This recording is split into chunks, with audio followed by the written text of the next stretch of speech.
estamos ahora al punto donde dice capacidad quiere decir a un cierto también un cierto impacto social, pero es difícil. Yo sé, para mí, lo importante es que la gente abra los ojos y abra la mente al hecho de que la innovación no viene automáticamente sin hacer ningún esfuerzo, que es un proceso que se puede gerenciar de alguna manera o facilitar por lo menos, y que empiezan a entender que se necesitan para innovar. Para mí eso son capacidades, es una comprensión de que esta cosa se puede dar una vuelta a la innovación. No es una cosa que yo tengo que esperar que alguien me viene a traer una innovación. No, la gente puede moverlo ellos mismos. Y cuando han logrado eso, entender eso, yo creo que ya has tomado un paso enorme. Y eso me parece interesante sobre el tema de Panorama Andina, porque la gente que va a estudiar cómo funciona esto en su región, lo tiene que estudiar con la gente, etc. Y la gente va, maybe podemos hacer algunas cosas diferentes para producir más innovación. Pero yo creo que eso sigue siendo un tema elusivo. Lo que no es un tema que se puede enseñar en la escuela o en la universidad.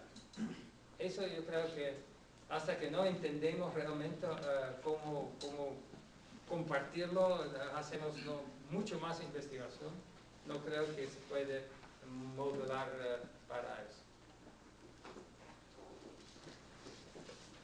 Ok, agradecemos entonces a Paul Engel por su presentación y por su paciencia para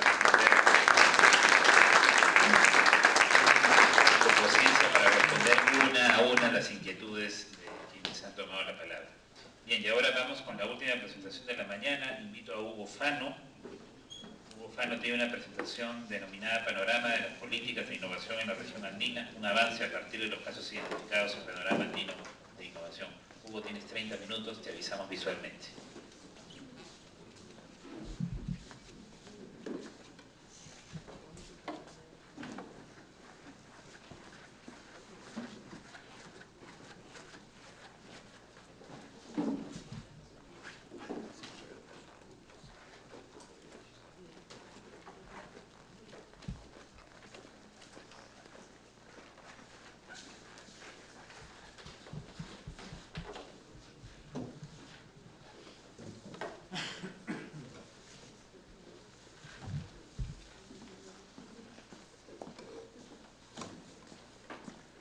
Días. Muchas gracias por la invitación para poder participar en esta reunión. En realidad, la presentación que voy a hacer, que es parte de un sándwich, estuvo antes por después van a estar un conjunto de expertos panelistas. La mía es un poco el relleno para que no sea una mortadela. La intención básicamente es presentar un poco el panorama de política de innovación en la región andina y obviamente eso a partir de algunos elementos. Hay un conjunto de consideraciones generales sobre la innovación que yo quisiera retomar. No voy a decir nada nuevo, es algo que la mayoría de ustedes lo conocen, pero fundamentalmente voy a tratar de concentrarme en los primeros resultados que hemos podido obtener de los casos que Panorama Andino impulsó para poder documentar procesos de innovación. Luego, me interesa enfocarme hacia las políticas y estas políticas dentro de los sistemas. Yo creo que con la presentación anterior ya me ahorra toda esa presentación de repente a mí, porque ya se entiende que las políticas son parte de un sistema, no pueden existir por sí solas. Si no hay sistema, indudablemente las políticas no tienen razón de ser. Y finalmente, algunos temas de justificación de política a modo de conclusiones de lo que podríamos empezar a indagar para la región andina y sobre todo para impulsar la innovación en este tipo de ámbitos rurales. En términos de las consideraciones generales, quisiera darles a ustedes una idea de cómo la innovación como proceso y cuál es su incidencia en las políticas de Estado, qué perspectiva, cuál es la perspectiva tecnológica de la innovación y cómo esta también incide en las políticas de Estado, y finalmente una visión más amplia de la innovación, es decir, no solo tecnológico, hay muchas otras fuentes de la innovación, y cómo estas realmente generan un conjunto de necesidades de intervenciones políticas que podrían ayudar, contribuir a que este sistema sea mucho más eficiente. La innovación como un proceso y su incidencia, nosotros debemos entender que toda innovación básicamente se desarrolla en un marco muy dinámico. Es muy dinámico, no hay procesos comunes, no hay un estándar de comportamiento, es muy dinámico, depende de las voluntades, depende de los alientos que se generen para poder hacer innovación, depende de las necesidades que se quieran resolver y por lo tanto es un marco muy dinámico. Pero no solo es un marco muy dinámico, sino que además tiene un alto grado de incertidumbre, es decir, cuando se empieza algo, cuando se busca a través de un deseo de encontrar algo y que es un deseo colectivo, compartido, entonces nos encontramos con que realmente hay detrás de eso muchos riesgos, un alto grado de incertidumbre. Puede haber confianza en lo que estoy haciendo, pero sin embargo, ¿cuál es la confianza de ese éxito? Y por lo tanto, esa incertidumbre es parte de un problema que es indudablemente, porque toda la información con la que trabajamos las innovaciones se basa en expectativas. Nosotros generamos expectativas, porque no innovamos para cambiar lo que ahora tenemos, sino vamos en función de ser algo diferente hacia el futuro. Por lo tanto, siendo dinámico, con un alto grado de incertidumbre y basado en expectativas, entonces hay un alto componente especulativo. Pero eso es lo interesante de la innovación, ese alto componente especulativo es lo que nosotros constantemente tenemos que trabajar. Hay una incertidumbre que es un futuro incierto, hay una información imperfecta porque no necesariamente conocemos todo ese futuro, ni siquiera, aún cuando tuviéramos, digamos, a veces se dice el Estado debería intervenir en ello, pero el Estado no tiene más información que nosotros tenemos tampoco. Y obviamente hay riesgos económicos. Por lo tanto, las políticas deberían ser un activo, se decía, deberían ser un activo optando por inversión pública en aquellas tecnologías, por ejemplo, que puedan ser claves o costosas y de gran importancia para el desarrollo, para reducir parte de esa incertidumbre. Pero también podría ser menos activo, es decir, dejar que el mercado fuera resolviendo estos temas, ¿no?, de incertidumbre, información imperfecta y de riesgos económicos, ¿no?, y solo interviniendo de acuerdo a las prioridades, o finalmente de una manera muy pasiva, que el mercado lo resuelva, por supuesto. Pero cuando se empezó a trabajar la innovación basada en la ciencia y tecnología, fundamentalmente basado en el desarrollo de tecnologías para poder alcanzar nuevas condiciones de valor a los productos, entonces las actividades de investigación y desarrollo, que eran la base de dicho desarrollo tecnológico, ¿no?, que generaban las tecnologías, eran actividades que generaban problemas más bien de apropiabilidad, es decir, eran bienes públicos, conocimientos que se tenían que compartir y había problemas de apropiabilidad incompleta de los beneficios derivados de esa investigación. Pero también la innovación tecnológica incidía en la productividad y en el crecimiento económico. Por lo tanto, se veía que mucho sobre todo de aquellos bienes tecnológicos que se generaban, ¿no?, y que tenían problemas de apropiabilidad, generaban externalidades positivas en este tipo de bienes públicos. Es ahí cuando se habla de fallos del mercado. Es ahí cuando el Estado precisa mejor sus políticas, pero fundamentalmente orientada a la parte tecnológica, es decir, mejorar los procesos de apropiación mediante la protección, patentes, derechos de propiedad intelectual, etcétera, etcétera, como si con ellos se fueran resolviendo parte de estos fallos del mercado. Después vamos a ver que no es lo único que también existía. O intervenir en aquellos campos de conocimiento donde existen externalidades por carecer de forma alguna de apropiabilidad. Es decir, se trataba de intervenir sobre todo en la ciencia básica que generaba conocimientos que eran de carácter no apto, que tenían problemas de apropiabilidad. Se dio mucha incidencia en las ciencias básicas, se fue dejando de lado las ciencias aplicadas, la investigación aplicada que era importante y sobre todo la investigación orientada hacia el mercado, que también era importante, se fue dejando y el Estado solo intervenía en estas esferas. Pero al final el Estado se le pedía que interviniera en la generación de bienes públicos. Sin embargo, la innovación no solo era tecnológica, la innovación es una actividad compleja, es una actividad acumulativa. La innovación tiene diversas fuentes de las cuales se nutre para innovar. No solo lo tecnológico, también puede ser organizacional, también puede ser de caracteres sociales, también pueden ser los mercados que generan mucha información para poder alentar innovaciones.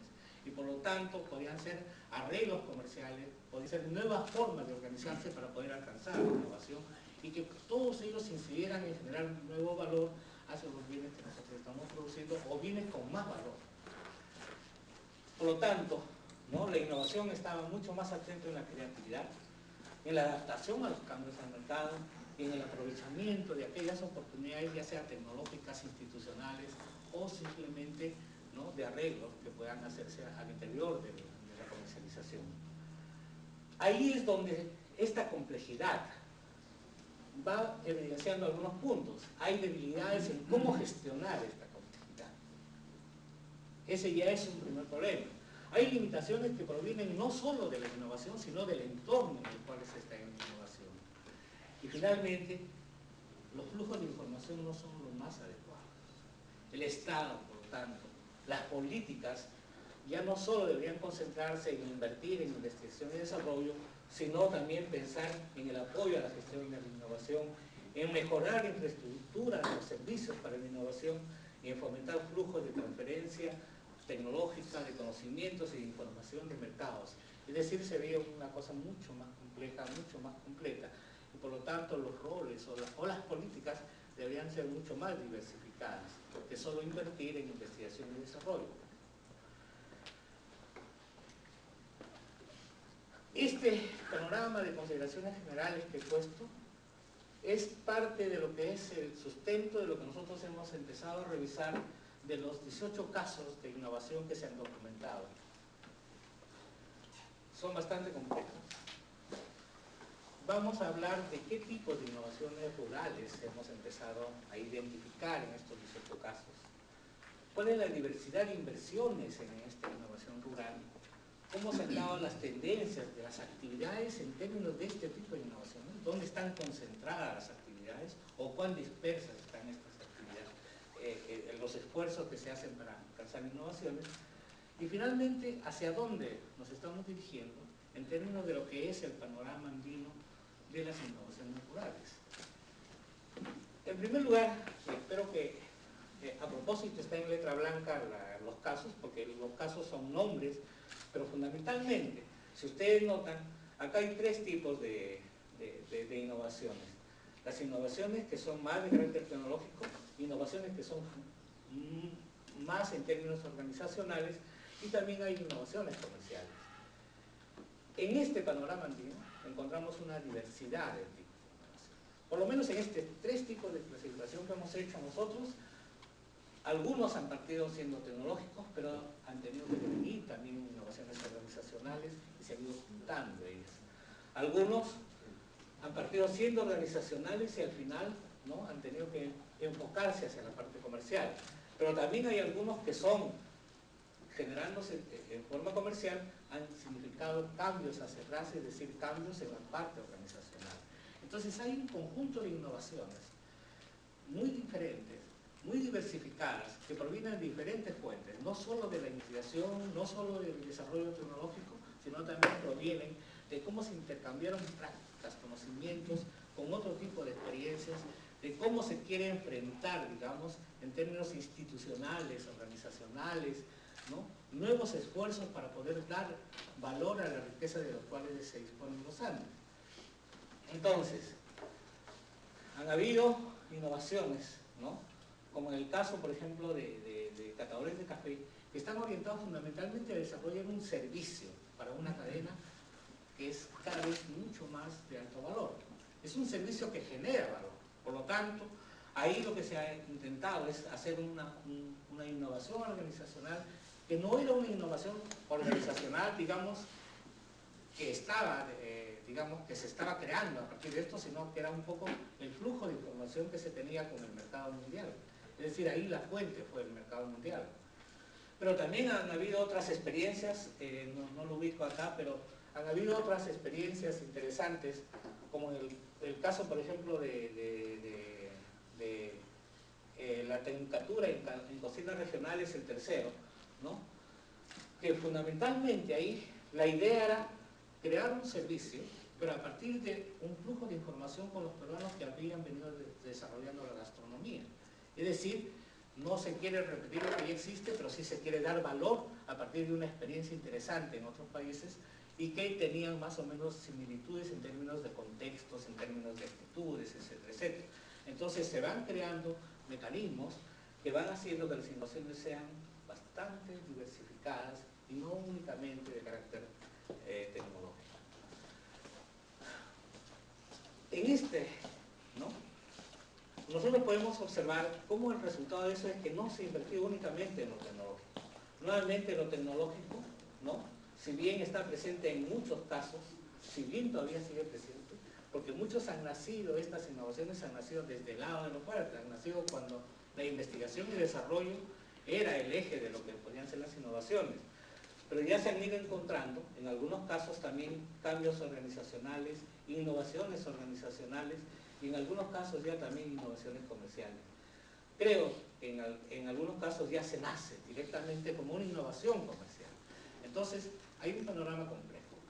Hay una inversión no solo hacia lo tecnológico, sino una inversión a diferentes fuentes de innovación, a diferentes acciones de innovación.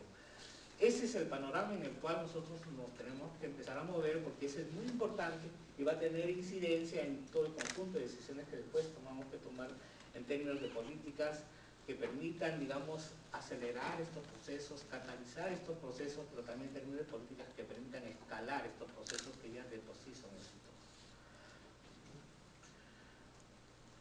Si nosotros pensamos qué actividades en las cuales se ha puesto más esfuerzo, miren, los casos están documentados, no están en cifras, no se han puesto cantidades, porque no era la idea de esa documentación, sino era más bien recoger prácticas. Sin embargo, hemos tratado de aproximar en base al conjunto de esfuerzos que se han venido haciendo, en qué actividades se van concentrando más por el momento en este panorama andino los esfuerzos por innovación. Hay algunos casos, por ejemplo, como esta cooperativa, que es básicamente más concentrada en actividades de organización. Hay otros que están más concentrados en actividades, digamos, de generación y transferencia tecnológica, pero hay otros que están concentrados, ¿no? Algunos tienen concentración en el desarrollo comercial o también en la difusión, digamos, hacia nuevos mercados, pero muy pocos todavía concentrados en la parte comercial. Es decir, hay una tendencia todavía siempre hacia el lado más de la generación, más del desarrollo tecnológico, y hay muchos esfuerzos que están concentrados ahí. Al juntar todo este conjunto, ¿no? Es decir, al poner este índice, ¿no? de actividades en términos del conjunto de innovaciones que estamos revisando, notamos que muchos esfuerzos y muchas actividades están puestas todavía en la parte de la transferencia y en el desarrollo tecnológico de esa transferencia. Pero ya por suerte, y esto es muy alentador, ya estamos hablando también de desarrollos comerciales, ya nos estamos vinculando a los mercados, ya se está buscando también no solo el desarrollo de la transferencia o el desarrollo tecnológico, sino fundamentalmente responder a características, atributos que el mercado va exigiendo, y por lo tanto el desarrollo comercial es importante. Algunos ya se están concentrando en la discusión que es parte del escalamiento, pero todavía hay pocos esfuerzos de este tipo de inversiones hacia el lado de la comercialización. Esto nos lleva a pensar de que hay un conjunto de acciones que se están haciendo, que son muy buenas prácticas. Aquellas que ustedes observan de color más claro son las prácticas que realmente son importantes de rescatar. Las rojas son aquellas prácticas en donde hay,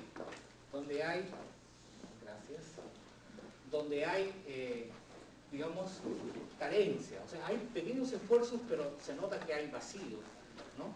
Por ejemplo, es el caso de dependencia hacia los recursos aportados por los proyectos. Es decir, todavía se maneja en la parte de generación de tecnología, en la parte de desarrollo tecnológico, todavía se está dependiendo mucho de recursos aportados por proyectos.